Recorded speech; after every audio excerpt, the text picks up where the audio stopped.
살려주세요. 제발 이 고통을 멈춰주세요. 해돋이 요양병원 7층 특실에서 흘러나온 절규가 한밤중에 고요한 복도에 메아리 쳤어요. 창밖으로는 도시의 불빛만이 희미하게 빛나고 있었지요. 강태우 회장의 비명은 날카롭고 절박했습니다. 회장님, 진정하세요. 지금 최고 용량의 진통제를 투여했으니 곧 효과가 나타날 거예요. 수간호사 김미영은 긴장된 표정으로 환자의 활력 징후를 확인하며 말했어요. 하지만 병실 안의 모니터는 불안정한 심박수와 혈압을 표시하고 있었고 산소 포화도는 점점 낮아지고 있었습니다. 이게 몇 번째 거짓말인지. 강태우 회장의 오른쪽 다리는 이상하게 붉게 부어올라 있었어요. 복합부위 통증 증후군 CRPS. 현대의학에서도 완전한 치료법을 찾지 못한 희귀 신경질환이었지요. 그때 병실 문이 조용히 열리며 낡은 청소 유니폼을 입은 나이 지긋한 여성이 들어왔습니다. 65세의 청소부 윤성이었어요. 죄송합니다만 지금은 들어오시면 안 됩니다. 회장님께서 많이 편찮으세요. 수간호사의 말에 윤성이는 고개를 숙였지만 그녀의 시선은 이미 환자의 상태를 살피고 있었어요. 물에 적신 수건을 이마에 대고 다리 부위는 살짝 높여주시면 좀 나아질 것 같은데요. 수간호사 김미영의 눈이 차갑게 빛났습니다. 청소부 주제에 뭘 안다고 참견이야? 여기는 의료진이 알아서 할 테니 청소나 하세요. 그 말에 윤성이의 눈빛이 잠시 흔들렸지만 이내 무표정한 얼굴로 돌아갔어요. 그녀는 조용히 방을 나섰습니다. 복도에 선 윤성이는 문틈으로 새어나오는 회장의 신음소리를 들었어요. 그녀의 손이 무의식적으로 자신의 손목을 쓸어내렸습니다. 오래된 습관이었어요. 누군가의 맥을 짚을 때마다 하던 동작이었죠. 할 수 있는 게 없어. 그냥 가야 해. 그때 병실 안에서 다급한 목소리가 들려왔습니다. 산소 포화도가 떨어지고 있어요. 당장 응급팀을 불러요. 윤성이의 손이 청소도구함을 꽉 쥐었어요. 단순한 청소도구만 들어있는 것 같은 평범한 상자였지만 이중 바닥 아래에는 18년 동안 누구에게도 보여주지 않았던 비밀이 숨겨져 있었죠. 병실 문이 다시 열리며 젊은 당직의 이현우가 급하게 들어가는 소리가 들렸어요. CRPS 발작이 심해지고 있어요. 진통제도 효과가 없습니다. 대학병원으로 이송해야 할까요? 이 상태로는 이동 자체가 위험합니다. 우선 통증을 조절해야. 윤성이는 그들의 대화를 들으며 점점 불안해졌어요. 병실에서 갑자기 알람 소리가 요란하게 울렸습니다. 혈압이 급격히 떨어지고 있습니다. 회장님, 회장님 들리세요? 정신 차리세요. 윤성이는 더 이상 망설일 수 없었어요. 그녀는 깊은 숨을 들이마시고 병실 문을 열고 들어갔습니다. 잠깐만요.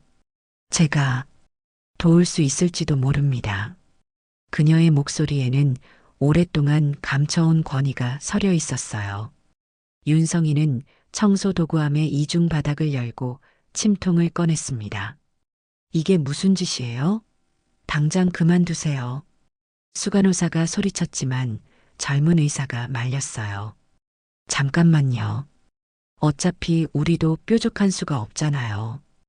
회장님 상태가 위급해요. 윤성이는 회장의 맥을 짚고 침통에서 가느다란 침을 꺼냈어요. 감히 청소부 따위가 미쳤어? 회장님께 그런 걸 놓겠다고? 수간호사의 외침이 병실에 울렸지만 윤성이의 손은 이미 움직이고 있었어요. 첫 번째 침이 회장의 내관열에 정확히 자리 잡았습니다. 이어서 합곡혈, 족삼리혈에도 침이 놓였어요. 병실의 숨소리마저 멈춘 듯한 침묵이 내려앉았어요.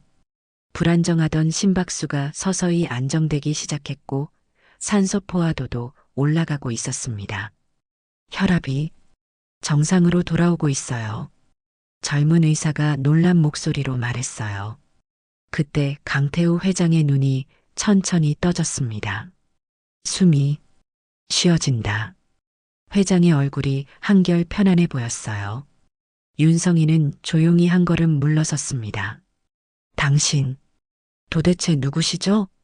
젊은 의사가 물었어요. 윤성이는 잠시 침묵했습니다. 그냥 청소부입니다. 그녀는 조용히 대답했지만 더 이상 그 누구도 그 말을 믿지 않았어요. 아침이 밝았습니다. 해돋이 요양병원의 복도에는 밤새 일어난 사건에 대한 소문이 빠르게 퍼지고 있었어요. 진짜 그 청소 아주머니가 침으로 회장님을 살렸대? 아니, 그게 무슨 말도 안 되는 소리야. 청소부가 어떻게? 내 눈으로 직접 봤다니까. 의사들도 손 쓸 방법이 없었는데 그분이 침을 놓자마자 회장님 상태가 안정됐어. 한편 병원장 박준호의 사무실에서는 긴급 회의가 열리고 있었습니다. 수간호사 김미영, 젊은 의사 이연우, 그리고 몇몇 관계자들이 모여 있었어요. 이건 명백한 무면허 의료행위입니다. 법적 조치를 취해야 해요. 수간호사 김미영이 날카로운 목소리로 말했어요. 그녀의 얼굴에는 분노와 함께 부끄러움이 묻어 있었습니다. 하지만 김수간호사 회장님의 상태가 지금 안정적입니다. 우리가 어떤 방법으로도 통증을 조절하지 못했던 것은 사실이에요. 젊은 의사 이연우가 조심스럽게 반박했어요. 그래서 미신적인 행위를 용인하자는 겁니까? 이건 현대의학을 부정하는 행위예요. 수간호사의 목소리가 더 높아졌습니다. 병원장 박준호는 깊은 한숨을 내쉬었어요. 청소부 윤성희 씨를 내 사무실로 불러주세요.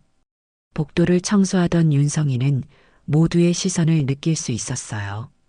전과 달리 이제는 아무도 그녀를 무시하지 않았습니다. 병원장 사무실로 향하는 동안 윤성희의 머릿속에는 수많은 생각이 스쳐 지나갔어요. 이제 모든 것이 끝났구나. 다시 도망쳐야 하나? 아니면 사무실에 들어서자 병원장과 수간호사 그리고 젊은 의사가 앉아 있었어요. 어젯밤에 있었던 일에 대해 설명해 주실 수 있겠습니까? 병원장이 물었습니다. 수간호사의 얼굴에는 노골적인 적대감이 드러났어요. 특별한 설명할 것이 없습니다. 윤성이가 차분히 대답했어요. 환자가 고통스러워하는 것을 보았고 도울 수 있다고 생각했을 뿐입니다. 당신은 의료인이 아닙니다. 침술은 의료행위예요. 무면허 의료행위는 형사처벌 대상이라는 걸 아십니까? 수간호사가 날카롭게 물었어요. 윤성이는 잠시 침묵했습니다. 알고 있습니다. 하지만 환자가 죽어가고 있었어요. 우리 의료진이 최선을 다하고 있었습니다. 당신이 끼어들 일이 아니었어요. 수간호사의 목소리가 높아졌습니다. 그때 젊은 의사가 끼어들었어요. 하지만 사실 우리는 통증 조절에 실패하고 있었습니다. 환자의 산소 포화도와 혈압이 위험 수준으로 떨어지고 있었어요. 병원장이 윤성이를 유심히 바라보았어요. 당신, 북한에서 오셨죠? 갑작스러운 질문에 방 안의 모든 사람이 놀랐습니다. 윤성이의 얼굴에 순간적으로 경계심이 스쳤어요. 그건 어떻게... 방금 이연우 선생이 설명해준 침술 방식이 매우 특이하더군요. 제 할머니가 말씀해주신 함경도식 침법과 일치합니다. 할머니는 함경도 출신이셨거든요. 병원장의 말에 윤성이는 말문이 막혔어요. 18년 동안 그녀는 자신의 과거에 대해 누구에게도 말한 적이 없었습니다. 당신은 단순한 청소부가 아니죠. 누구십니까? 윤성이는 깊은 숨을 들이마셨어요. 그녀의 손이 무의식적으로 주머니 속 작은 가족 사진을 만졌습니다. 저는... 그녀가 말을 시작하려는 순간 사무실 문이 갑자기 열렸어요. KN그룹의 후계자인 강민호가 급하게 들어왔습니다. 아버지께서 깨어나셨습니다. 그리고 그 청소부 아주머니를 찾으십니다. 모든 시선이 윤성희에게 향했어요. 수간호사의 얼굴은 창백해졌습니다. 회장님께서요? 네, 아버지께서 직접 만나보고 싶다고 하십니다. 어젯밤 일에 대해 감사하다고 전하고 싶으시대요. 윤성희는 아무 대답도 하지 않았습니다. 그저 고개를 약간 숙일 뿐이었어요. 하지만 그녀의 가슴 속에서는 무언가가 조금씩 움직이기 시작했습니다. 그럼 회장님 병실로 모시겠습니다. 강민호가 윤성희를 향해 손짓했습니다. 그녀는 천천히 걸음을 옮겼어요. 수간호사의 얼굴에는 여전히 분노가 가득했지만 병원장의 시선은 이제 깊은 생각에 잠겨 있었습니다. 잠깐만요. 병원장이 그들을 불러 세웠어요. 이 일은 아직 끝나지 않았습니다. 윤성희 씨, 회장님을 뵙고 난 후에 다시 제 사무실로 와주십시오. 당신의 이야기를 듣고 싶습니다. 윤성희는 조용히 고개를 끄덕였어요. 그녀의 마음속에서는 폭풍이 일고 있었지만 겉으로는 여전히 차분했습니다. 18년 동안 숨겨온 비밀이 이제 모두 드러날 순간이 다가오고 있었어요. 회장 강태우의 병실은 일반 요양병원의 병실과는 달랐습니다. 창문으로는 한강이 내려다 보이고 아침 햇살이 따뜻하게 방 안을 채우고 있었어요. 아버지, 윤성희의 아주머니 모셔왔습니다. 강민호가 말했어요.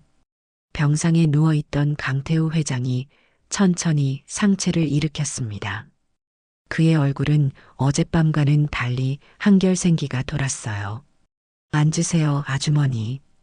회장이 침대 옆 의자를 가리켰습니다. 윤성희는 조용히 앉았어요. 어젯밤에 저를 살려주셨다고 들었습니다. 회장의 목소리는 약했지만 그의 눈빛은 예리했어요. 그저 통증을 잠시 완화해드린 것뿐입니다. 살리신 건 의료진이시죠? 아니요. 의사들도 손을 놓았을 때 당신이 나타났다고 하더군요. 회장이 말했어요. 그의 손이 오른쪽 다리를 가리켰습니다. 이 통증 아십니까? CRPS라고. 10년 넘게 나를 괴롭혀온 녀석이죠. 전 세계 유명한 병원을 다 다녀봤지만 누구도 해결하지 못했어요. 윤성희는 조용히 듣고 있었어요. 어떻게 하신 겁니까? 그 작은 바늘들로. 회장이 물었어요. 방 안에는 또 다른 의사와 간호사들도 있었습니다. 한의학에서는 통증을 기의 흐름이 막힌 것으로 봅니다. 윤성희가 조심스럽게 말했어요. 특히 회장님의 경우처럼 CRPS는 신경이 잘못된 신호를 보내는 것이죠. 침은 그 잘못된 신호를 차단하고 올바른 기의 흐름을 회복시키는데 도움을 줍니다. 그건 미신적인 설명에 불과합니다. 갑자기 날카로운 목소리가 들렸어요. 수간호사 김미영이 문 앞에 서 있었습니다. 현대의학에서 기라는 개념은 존재하지 않아요. 회장님의 상태 호전은 우연의 일치일 뿐입니다. 회장이 눈살을 찌푸렸어요. 우연이라고요? 10년 동안 단 하루도 통증 없이 잠들지 못했는데 어젯밤 처음으로 편히 잤습니다. 그게 우연입니까? 그때 회장이 갑자기 얼굴을 찡그리며 다리를 움켜쥐었어요. 으악! 날카로운 비명과 함께 회장의 얼굴이 고통으로 일그러졌습니다. 모니터에 연결된 경보음이 요란하게 울렸어요. 회장님! 윤성희가 즉시 회장의 맥을 짚었어요. 발작이 다시 시작됐어요. 기혈이 역류하고 있습니다. 윤성희의 눈빛이 달라졌어요. 더 이상 청소부가 아닌 의술의 전문가로서의 권위가 느껴졌습니다. 제 침통 좀 가져다 주세요. 청소 도구함에 있어요. 강민호가 간호사에게 지시했고 곧 침통이 도착했어요. 윤성희는 망설임 없이 침을 꺼냈습니다. 그때 병실 문이 급하게 열리며 병원장 박준호가 들어왔습니다. 회장의 발작 소식을 듣고 달려온 것이었어요. 이번에는 더 심한 발작이에요. 허락해 주신다면 더 강한 처치를 하겠습니다. 회장은 고통 속에서도 고개를 끄덕였어요.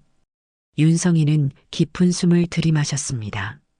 그리고 그녀의 손이 춤추듯 움직이기 시작했어요. 첫 번째 침은 회장의 손목 내관혈에, 두 번째는 발등의 태충혈에, 세 번째는 합곡혈에. 빠른 속도로 정확한 위치에 침을 놓았습니다. 이런 침술 방식은 함흥 출신 한의사들만의 비법이야. 이 모든 과정을 보고 있던 병원장이 놀란 목소리로 중얼거렸어요. 윤성이의 손은 멈추지 않았습니다. 지금 뭐 하는 거예요? 수간호사가 다시 뛰어들어왔어요. 그녀는 규정을 철저히 지키는 것으로 병원 내에서 정평이 나 있었습니다. 환자 안전이 위협받는다고 판단되는 상황에서는 누구든 개입할 수 있는 병원의 안전 문화 속에서 그녀의 과도한 반응도 어느 정도 용인되고 있었습니다. 하지만 그녀의 목소리는 방 안의 모두를 얼어붙게 만든 광경에 곧 잦아들었습니다.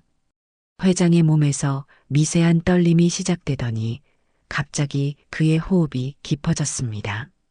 얼굴에 가득했던 고통의 흔적이 마치 구름이 걷히듯 서서히 사라지기 시작했어요. 이게 어떻게? 수간호사의 목소리가 떨렸어요. 윤성이는 마지막 침을 조정하며 조용히 말했습니다. 현대의학에서 말하는 것처럼 CRPS는 신경계의 문제예요. 하지만 한의학에서는 이를 기혈의 역류로 봅니다. 두 가지 관점 모두 옳을 수 있지 않을까요? 병원장이 윤성이를 경외의 눈빛으로 바라보았어요. 당신이 정말 함흥의학대학 출신이라면 혹시 윤태진 박사이? 윤성이의 손이 잠시 멈칫했어요. 그녀의 눈에 놀라움이 스쳤습니다. 아버지를 아십니까? 그 순간 회장이 천천히 눈을 떴어요. 그의 얼굴에는 더 이상 고통의 흔적이 없었습니다. 통증이 사라졌다. 회장의 목소리에는 믿을 수 없다는 놀라움이 가득했어요. 그는 천천히 손을 들어 자신의 다리를 만져보았습니다. 평소라면 그 자체만으로도 극심한 고통을 느꼈을 터인데 이제는 아무런 반응이 없었어요. 이건 기적이야. 강민호가 감동에 젖은 목소리로 말했어요. 윤성이는 조용히 침들을 하나씩 뽑기 시작했습니다. 기적이 아닙니다. 그저 오래된 지식일 뿐이에요. 수간호사가 입을 열었어요. 그녀의 목소리에는 더 이상 날카로움이 없었습니다. 윤 선생님, 제가 오해했던 것 같습니다. 죄송합니다. 예상치 못한 사과에 윤성이는 잠시 당황했어요. 그녀는 고개를 끄덕이며 받아들였습니다. 괜찮습니다. 각자의 위치에서 최선을 다했을 뿐이니까요. 회장이 윤성이의 손을 잡았어요. 당신은 단순한 청소부가 아니군요. 정말 누구십니까? 방 안의 모든 시선이 윤성이에게 모였어요. 그녀는 깊은 숨을 들이마셨습니다. 18년간의 침묵을 깰 시간이 왔어요. 제 이름은 윤성이입니다. 북한 함흥의학대학 출신이에요. 그녀의 목소리는 조용했지만 그 말이 방 안에 울려 퍼졌습니다. 오랫동안 감춰왔던 그녀의 정체가 마침내 빛을 보는 순간이었어요. 해돋이 요양병원의 7층 직원 휴게실은 그날 오후 이상한 긴장감으로 가득했어요. 평소라면 간호사들과 요양보호사들의 웃음소리와 수다로 떠들썩했을 시간, 오늘은 묘한 침묵이 공간을 채우고 있었습니다. 그래서 그분이 정말 북한에서 온 의사라고? 회장님 병실에서 직접 들었대.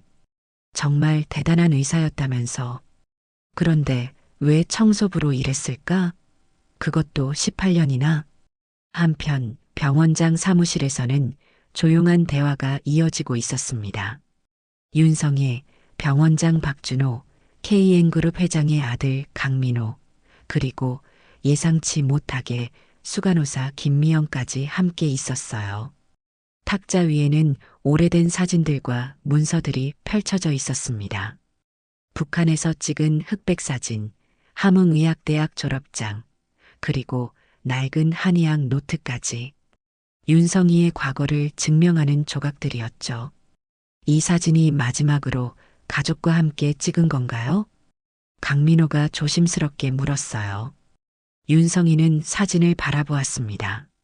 사진 속에는 윤성이와 그녀의 남편 그리고 12살쯤 되어 보이는 딸이 함께 웃고 있었어요.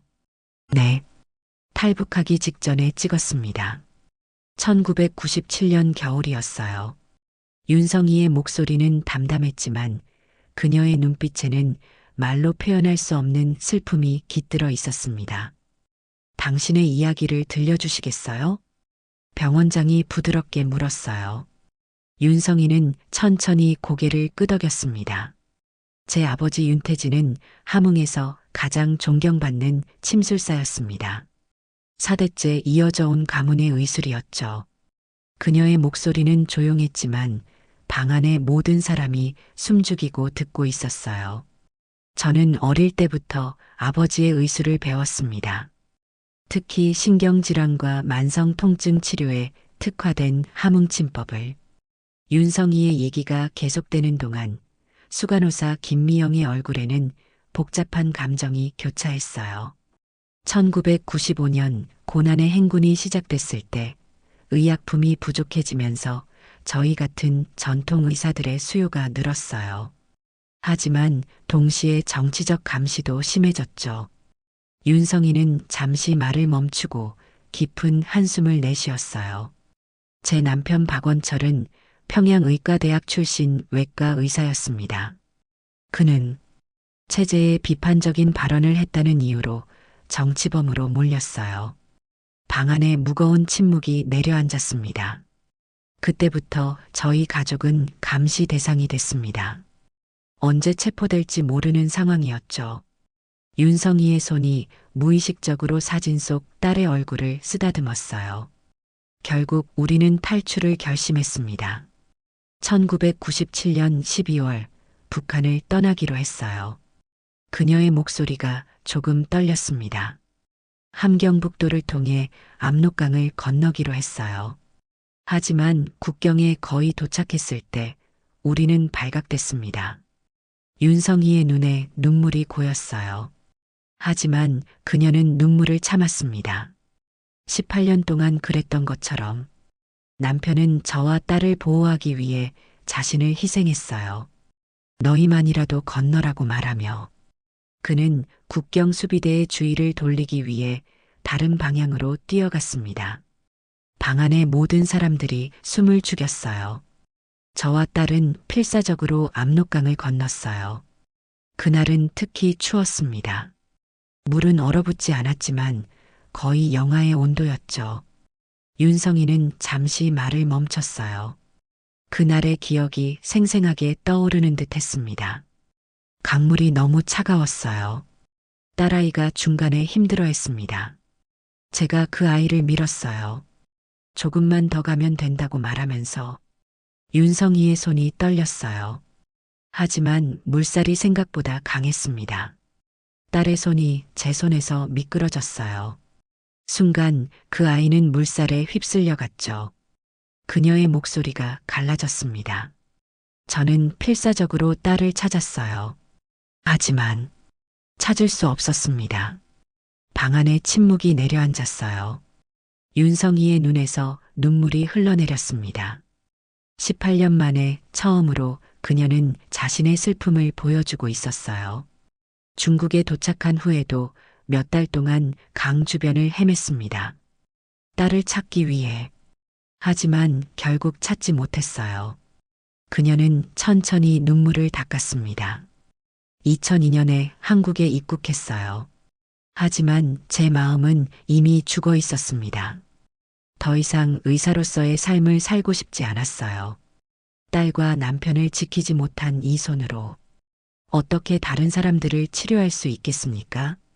윤성이는 자신의 손을 내려다보았어요. 수십 년간 침수를 해온 손, 하지만 가장 소중한 사람들은 지키지 못한 손. 그래서 모든 것을 버리고 그저 평범하게 살기로 했습니다. 누구에게도 제 과거를 말하지 않고 그저 청소부로서. 긴 침묵이 이어졌어요. 방 안에 누구도 쉽게 말을 꺼낼 수 없었습니다. 마침내 강민호가 조심스럽게 입을 열었습니다. 정말 고통스러운 기억을 나눠주셔서 감사합니다. 그런 끔찍한 경험을 하셨는데도 어제 저희 아버지를 도와주셨다니. 윤성이는 작게 고개를 흔들었어요. 회장님이 고통스러워하는 모습을 보니 18년 전 제 자신과의 약속을 깨야 했습니다. 그분의 눈빛이 제 딸을 떠올리게 했어요. 또다시 방 안에 침묵이 감돌았습니다. 수간호사 김미영이 갑자기 자리에서 일어났어요. 정말 죄송합니다, 윤 선생님. 그녀의 목소리가 떨렸어요. 제가 얼마나 무례하게 굴었는지. 당신을 그렇게 무시했는데도 환자를 위해 나서주셨다니. 정말 부끄럽습니다. 윤성이는 담담하게 고개를 끄덕였어요. 괜찮습니다. 각자 자기 일을 하고 있었을 뿐이니까요. 병원장 박준호가 깊은 생각에 잠겨 있다가 입을 열었어요. 윤 선생님, 저희 병원에서 정식으로 일하실 생각은 없으신가요? 전통의학 상담사로서. 윤성이는 놀란 표정을 지었습니다. 18년 동안 그녀는 자신의 정체를 숨기고 살았어요. 이제 다시 의사로서 일한다는 것은 상상도 못한 일이었죠. 저는 이미 그 삶을 포기했습니다. 강민호가 진지한 표정으로 말했어요. 하지만 어제 선생님께서 저희 아버지에게 보여주신 그 의술은 정말 놀라웠습니다. 그런 능력을 숨기는 건 너무 아깝지 않을까요? 그때 병원장의 책상 위 전화기가 울렸어요. 박준호가 전화를 받고 잠시 대화를 나눈 후 놀란 표정으로 윤성이를 바라보았습니다. 윤성이는 자신의 이야기를 마쳤습니다. 방 안에는 무거운 침묵이 내려앉았어요. 얼마나 힘드셨을지. 강민호가 진심 어린 목소리로 말했습니다.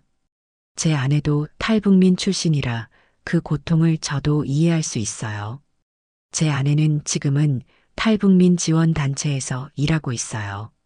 그는 잠시 생각에 잠기더니 갑자기 눈을 크게 떴어요.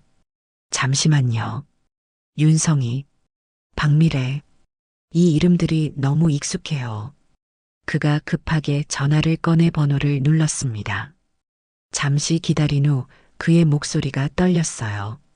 여보, 당신이 몇 달 전에 말했던 그 여성, 어머니를 찾고 있다던 박미래 씨. 혹시 어머니 이름이 윤성이고 함흥 출신이었니?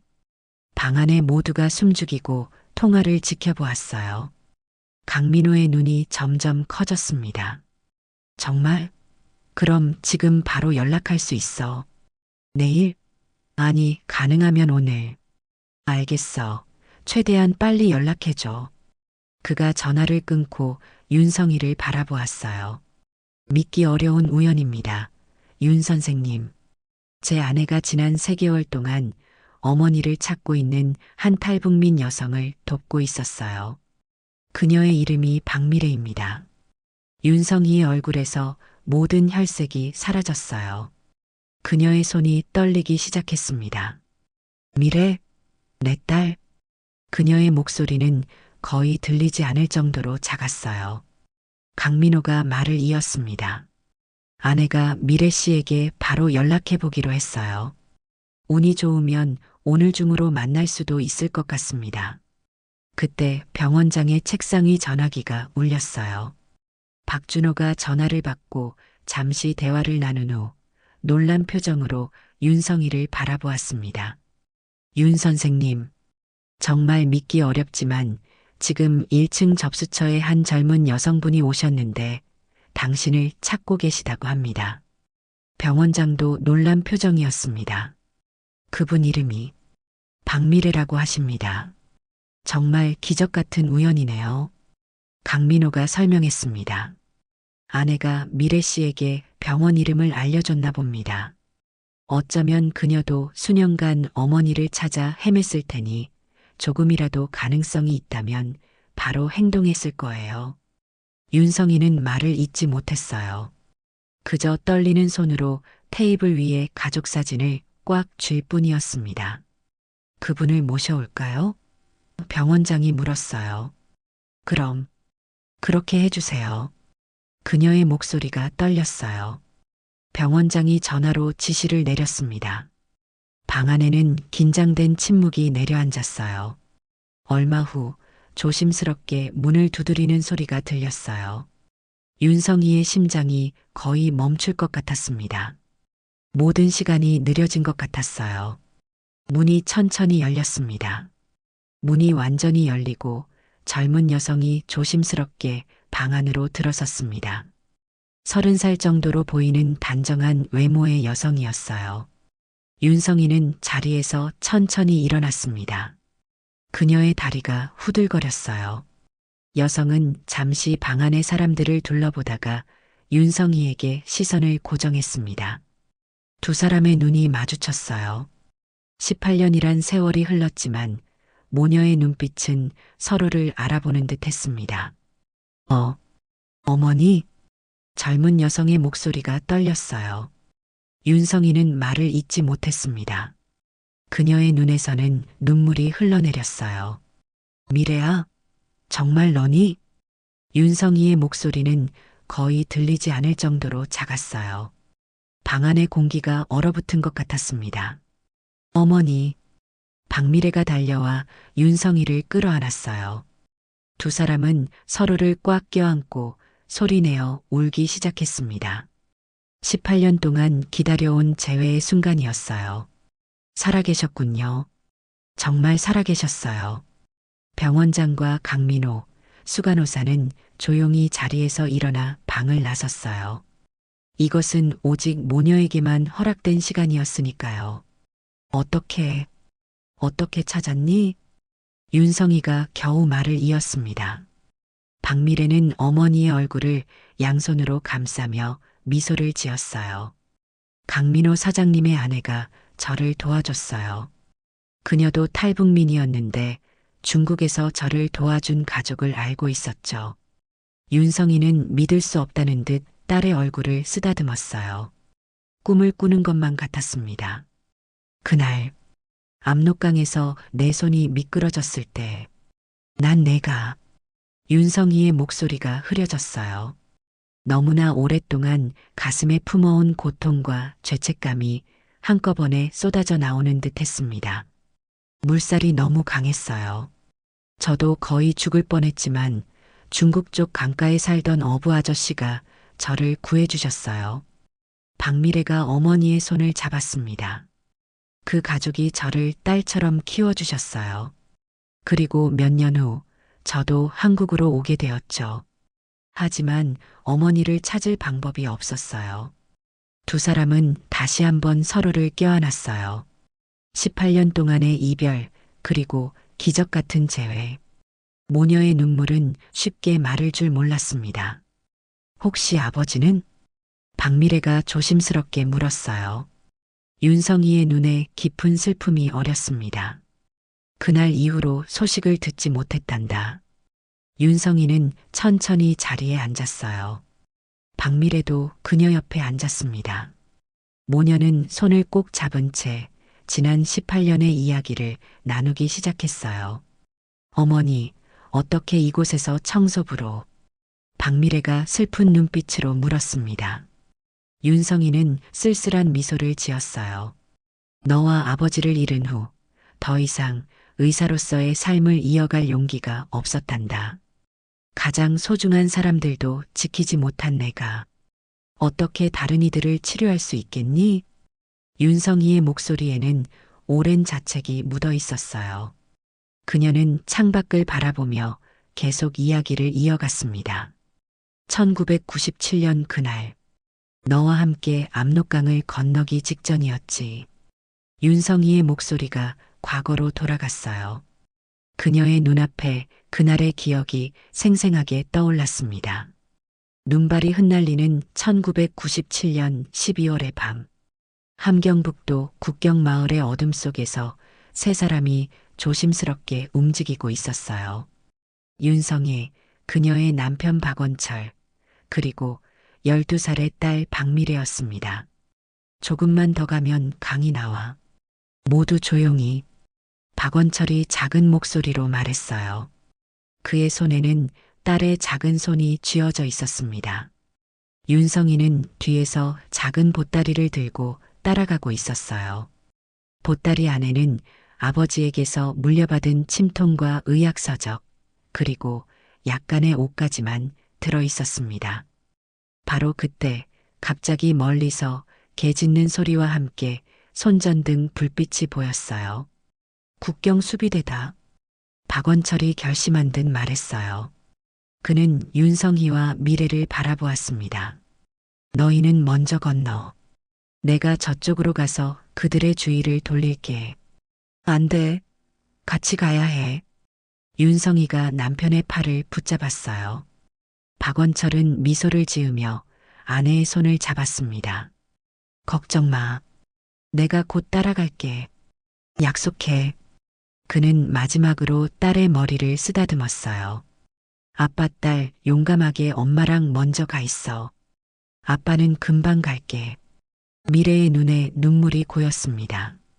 약속해요? 정말 올 거예요? 그럼 약속하지. 박원철은 딸의 이마에 키스했어요. 그리고 윤성희에게 마지막 눈빛을 보냈습니다. 성희야, 미래를 부탁해. 사랑해. 그 말을 남기고 박원철은 숲 쪽으로 뛰어갔어요. 그는 일부러 소리를 내며 국경 수비대의 주의를 끌었습니다. 거기 누구야?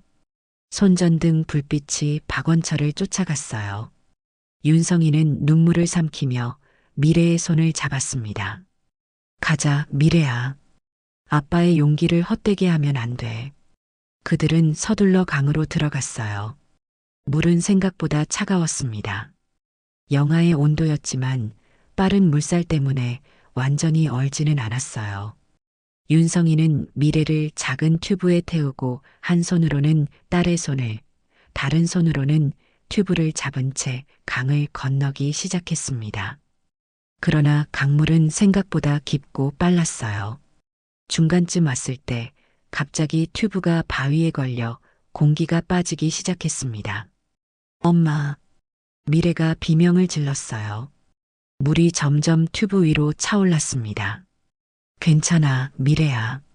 내 손을 꽉 잡아. 윤성이는 필사적으로 딸의 손을 붙잡았어요. 그러나 물살이 점점 거세졌고 두 사람의 손은 젖어 있어 미끄러웠습니다. 엄마, 미끄러져요. 미래의 손이 서서히 어머니의 손에서 빠져나갔어요. 윤성이는 필사적으로 딸을 붙잡으려 했지만 미래야.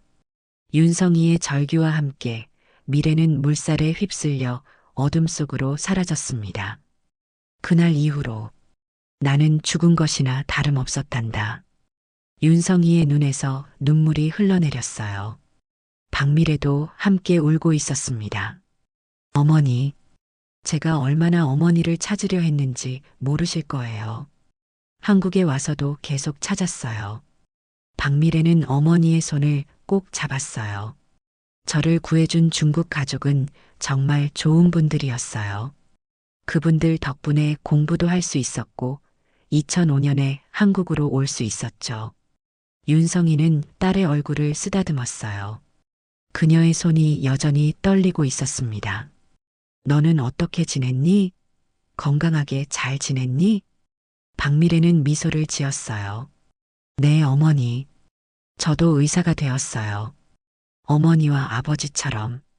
윤성이의 눈이 커졌습니다. 정말? 너도 의사가? 네, 한의사예요. 어머니의 피를 이어받았나 봐요. 박미래가 쑥스럽게 웃었어요. 윤성이의 가슴이 뭉클해졌습니다. 자신이 포기했던 의수를 딸이 이어받다니. 지금은 작은 한의원을 운영하고 있어요. 미래한 의원이라고요. 윤성이의 눈에서 다시 눈물이 흘러내렸어요. 그녀는 18년 동안 자신의 정체성을 부정하며 살았지만 딸은 그 길을 당당히 걸어가고 있었습니다. 미래야, 정말 자랑스럽구나. 윤성이가 딸을 꼭 안았어요. 그때 문이 조심스럽게 열렸습니다. 강민호가 고개를 내밀었어요. 죄송합니다만 아버지께서 윤 선생님을 다시 뵙고 싶어 하십니다. 괜찮으실까요? 윤성이와 박미래는 서로를 바라보았습니다. 두 사람의 눈에는 이제 희망의 빛이 어려 있었어요. 함께 가도 될까요, 어머니? 박미래가 물었습니다. 윤성이는 미소를 지으며 고개를 끄덕였어요. 이제 그녀는 더 이상 혼자가 아니었습니다. 그래, 함께 가자. 윤성이가 딸의 손을 잡았어요. 그리고 두 사람은 새로운 시작을 향해 함께 걸음을 내딛었습니다. 회장의 병실은 조용했어요. 햇살이 창문을 통해 따스하게 내리쬐고 있었습니다. 강태우 회장은 침대에 반쯤 기대 앉아 있었어요. 그의 얼굴은 어제와는 달리 훨씬 생기가 돌았고 고통의 흔적도 많이 사라져 있었습니다. 윤성이와 박미래가 함께 병실에 들어섰을 때 회장의 눈이 반짝였어요. 그는 두 사람의 닮은 모습을 금방 알아차렸습니다. 오셨군요, 윤 선생님. 그리고 이분은 윤성이는 생애 처음으로 자랑스러운 미소를 지었어요. 제 딸입니다. 박미래라고 합니다. 회장이 놀란 표정을 지었어요.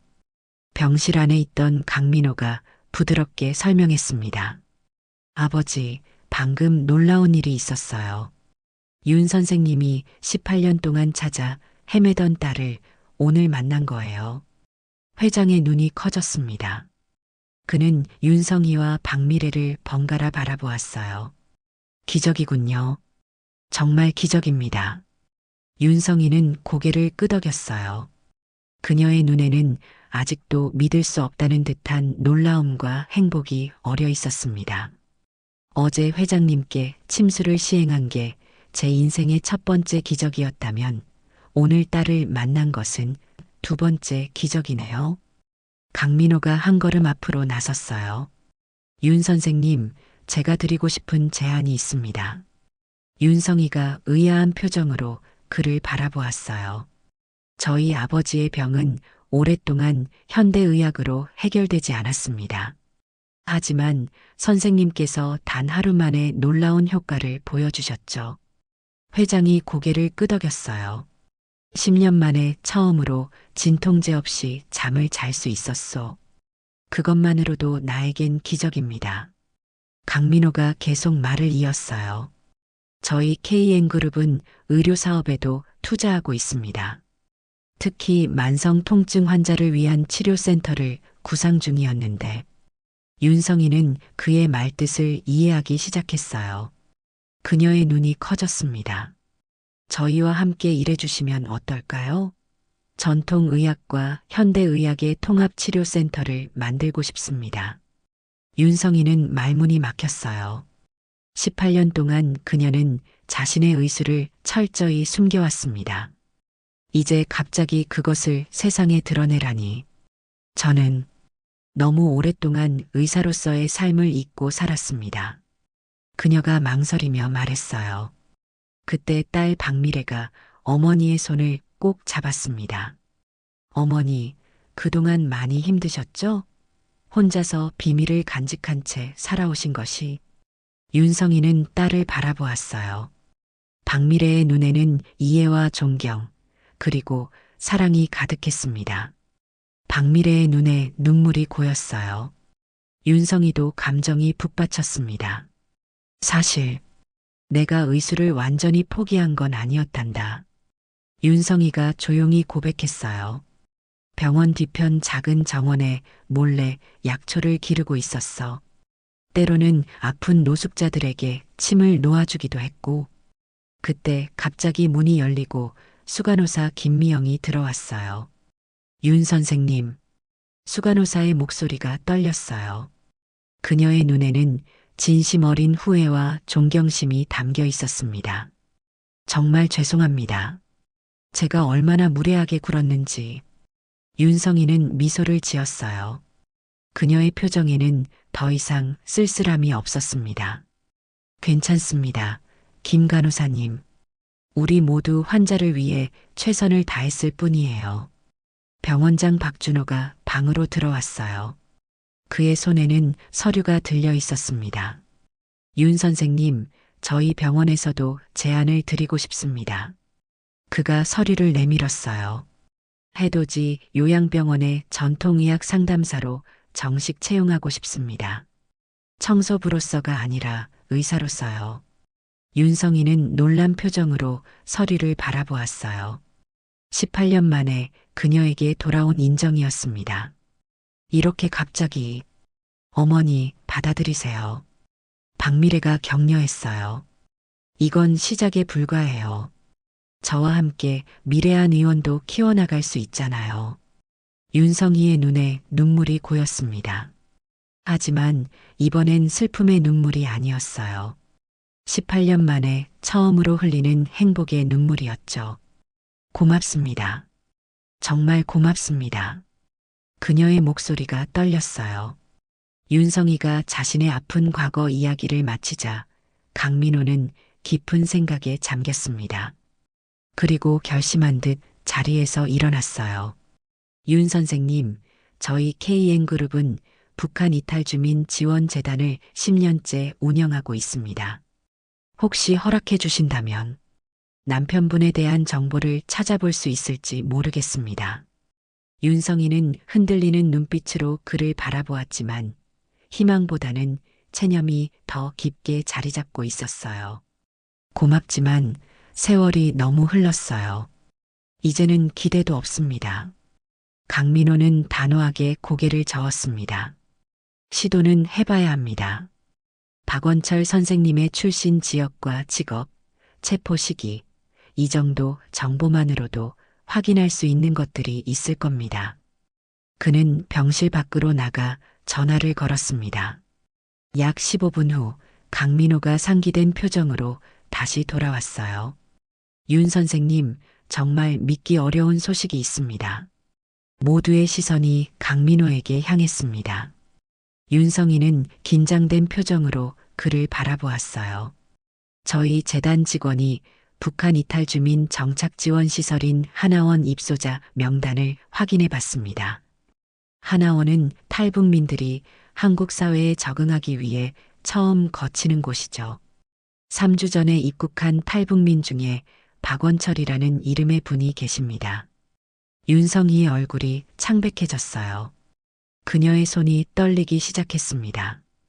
그리고 더 놀라운 것은 그분이 함흥의과대학 출신 의사라는 점입니다. 나이도 일치하고 교화소에서 20년 정도도 의사로 복무했다고 기록되어 있습니다. 그건 정말 제 남편일까요? 윤성이의 목소리는 거의 들리지 않을 정도로 작았어요. 그녀의 손이 입을 가렸습니다. 원철이 살아있어? 박미래도 충격에 빠진 듯 어머니의 손을 꼭 잡았습니다. 담당자가 방금 사진도 보내왔는데 강민호가 휴대폰을 보여주었어요. 그곳에는 수척하지만 맑은 눈빛을 가진 노년의 남성이 있었습니다. 윤성이는 사진을 보는 순간 두 손으로 입을 가렸어요. 원철이, 정말 원철이야. 그녀의 목소리는 거의 들리지 않을 정도로 작았어요. 18년이라는 긴 세월 동안 그녀는 남편이 죽었다고 믿어왔습니다. 그런데 지금 살아있다니. 그분도 가족을 찾고 계셨습니다. 강민호가 말했어요. 탈북 후 처음으로 물으신 게 윤성이와 박미래였다고 해요. 박미래는 울음을 참지 못하고 소리내어 울기 시작했어요. 윤성이도 함께 울었습니다. 병실 안의 모든 사람들이 감동의 눈물을 흘렸어요. 언제 만날 수 있나요? 윤성이가 떨리는 목소리로 물었습니다. 강민호가 부드럽게 미소 지었어요. 다음 주면 하나원에서 나오실 겁니다. 그때 모시겠습니다. 윤성이는 말을 잇지 못했어요. 그저 딸의 손을 꼭 잡은 채 눈물만 흘렸습니다. 기적 같은 일이 연달아 일어나고 있었어요. 어제는 단순한 청소부였지만 오늘은 존경받는 의사가 되었고 잃어버린 딸을 되찾았으며 이제 곧 남편과도 재회하게 될 것이었습니다. 어머니, 박미래가 어머니를 꼭 안았어요. 이제 우리 가족이 다시 모이게 되는 거예요. 윤성이는 아무 말도 할 수 없었습니다. 그저 딸을 아는 채 울 뿐이었어요. 그녀의 마음은 18년 만에 처음으로 완전히 열리기 시작했습니다. 해돋이 요양병원의 옥상 정원은 그날 아침 유난히 평화로웠어요. 봄의 싱그러운 기운이 도시 위로 퍼져나가고 있었고 멀리 한강은 햇살에 반짝이며 흘러가고 있었죠. 윤성이는 오랜만에 마음의 여유를 느끼며 작은 의자에 앉아 있었습니다. 여기 있을 줄 알았어요. 박미래가 옥상 문을 열고 나왔어요. 그녀의 손에는 따뜻한 차가 든 2개의 머그컵이 들려 있었습니다. 어머니에게 한 잔을 건네며 옆에 앉았어요. 정원이 참 예쁘네요. 어머니가 직접 가꾸신 거예요? 윤성이는 미소를 지었어요. 주변에는 다양한 약초들이 질서정연하게 심어져 있었습니다. 인삼, 당귀, 황기, 구기자. 한의학에 쓰이는 소중한 약재들이었죠. 18년 동안 내 유일한 낙이었단다. 청소부라는 신분으로 할 수 있는 유일한 의술이었지. 그녀는 정원 한편에 있는 작은 온실을 가리켰어요. 저기에는 북한에서 가져온 종자들도 있단다. 함흥에서만 자라는 특별한 약초들이야. 2 사람은 잠시 따뜻한 차를 마시며 아침 풍경을 감상했어요. 어제의 기적 같은 재회 이후 윤성이는 딸의 집에서 하룻밤을 묵었습니다. 18년 만에 첫 밤이었죠. 어머니, 오늘이 첫 진료일이죠? 긴장되세요? 윤성이는 깊은 숨을 들이마셨습니다. 그녀는 더 이상 청소 유니폼이 아닌 단정한 흰색 진료복을 입고 있었어요. 가슴에는 윤성의 마이너스 전통의학 상담이라는 새 명찰이 달려 있었죠. 18년 만에 의사로 돌아가는 거야. 당연히 긴장되지. 그녀의 목소리에는 떨림이 있었지만 동시에 설렘도 느껴졌습니다. 잘하실 거예요. 어제 회장님의 통증을 완화시킨 어머니의 손길을 봤으니까요. 박미래가 어머니의 손을 꼭 잡았어요. 윤성이는 미소를 지었습니다. 그래도 수십 년 이상 제대로 된 진료를 안 했으니 걱정이 되는구나. 걱정 마세요. 제가 옆에서 도와드릴게요. 미래한 의원 진료는 잠시 다른 선생님께 부탁드렸어요. 병원장 박준호가 옥상 문을 열고 나왔어요. 여기 계셨군요, 윤 선생님. 아래층에는 벌써 환자분들이 기다리고 계세요. 윤성이가 놀란 표정을 지었어요. 벌써요? 진료 시작까지 1시간도 더 남았는데. 병원장이 미소를 지었습니다. 어제 회장님 치료 소식이 퍼졌나 봐요. 다들 기적의 의사를 만나고 싶어 하시네요. 윤성이는 당혹스러운 표정을 지었어요. 하지만 곧 침착하게 고개를 끄덕였습니다. 알겠습니다. 바로 내려가겠습니다. 병원장이 돌아간 후 윤성이는 깊은 숨을 들이마셨어요. 정원의 약초들을 마지막으로 바라보았죠. 이제 더 이상 숨지 않아도 되는구나. 그녀가 중얼거렸어요. 박미래가 어머니의 어깨를 감싸 안았습니다. 네, 이제 당당하게 윤성의 선생님으로 살아가실 거예요. 2 사람은 천천히 옥상을 내려갔어요. 복도에는 벌써 많은 환자들이 윤성이를 기다리고 있었습니다. 수간호사 김미영이 바쁘게 움직이며 환자들을 안내하고 있었어요. 윤 선생님, 이쪽입니다. 진료실이 준비됐어요. 문 앞에서 그녀는 잠시 멈춰 섰어요. 문에는 윤성의 전통의학 상담실이라는 세명패가 걸려 있었습니다. 그녀는 깊은 숨을 들이마셨어요. 준비됐어요, 어머니? 박미래가 물었습니다. 윤성이는 딸을 바라보았어요. 그리고 자신감 있게 미소 지었습니다. 그래, 이제 준비됐다. 그녀가 진료실 문을 열자 첫 번째 환자가 기다리고 있었어요. 오랫동안 만성 통증으로 고생하던 노인이었습니다. 윤성이는 18년 만에 처음으로 의사로서 환자를 맞이했어요.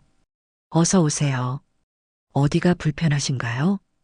그녀의 목소리에는 따뜻함과 전문성이 동시에 담겨 있었습니다. 환자의 눈에 희망이 깃들었어요. 점심시간에 잠시 휴식을 취하던 윤성이에게 강민호가 찾아왔어요. 윤 선생님, 좋은 소식이 있습니다. 그의 목소리에는 설렘이 가득했어요. 박원철 선생님과 통화했습니다. 하나원 절차가 생각보다 빨리 끝나서 내일 만나실 수 있을 것 같아요. 윤성이의 얼굴이 환해졌습니다. 그녀의 손이 가슴에 올라갔어요. 정말요?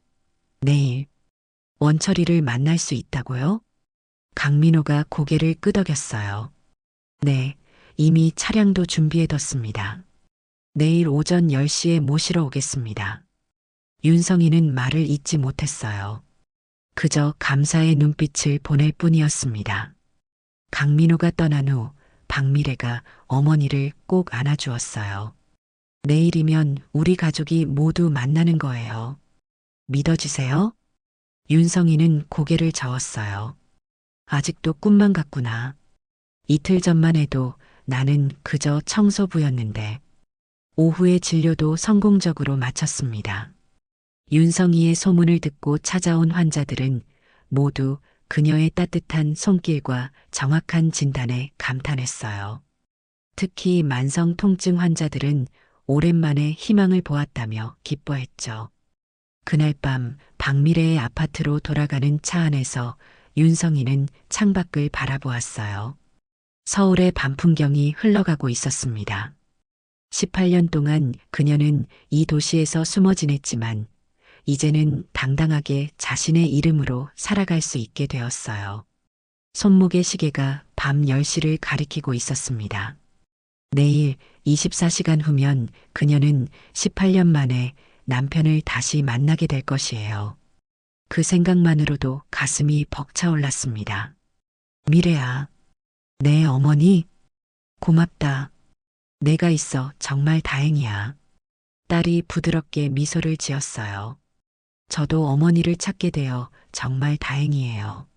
차창 밖으로 달이 밝게 빛나고 있었습니다.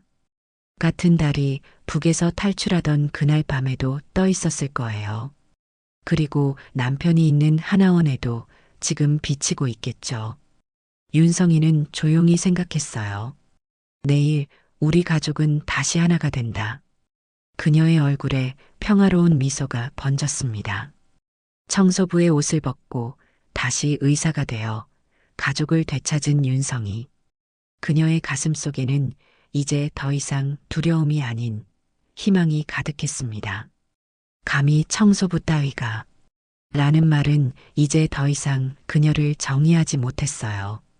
이제 그녀는 윤성이 의사, 박미래의 어머니, 그리고 곧 다시 박원철의 아내가 될 것입니다. 18년의 긴 침묵을 깨고 진정한 그녀의 삶이 다시 시작되고 있었어요. 해돋이 요양병원에는 이제 진짜 해가 떠오르고 있었습니다. 그리고 그 빛은 앞으로 더 많은 이들에게 희망을 전할 것이었죠. 그것이 바로 윤성이가 꿈꾸던 진정한 의술의 의미였으니까요. 어떤 상황에서도 의술은 사람을 살리기 위해 존재하는 것이다. 그녀의 아버지가 말씀하셨던 그 가르침이 이제 윤성이를 통해 계속 이어질 것입니다. 창밖으로 서울의 불빛이 별처럼 빛나고 있었어요. 새로운 인생의 밤하늘 아래 윤성이는 오랜만에 진정한 평화를 느꼈습니다. 오늘의 이야기 어떻게 보셨나요? 마음에 드셨다면 좋아요와 구독으로 응원해 주세요. 여러분의 따뜻한 댓글 하나하나가 더 좋은 이야기를 만드는 큰 힘이 됩니다. 건강이 최고예요. 감기 조심하세요.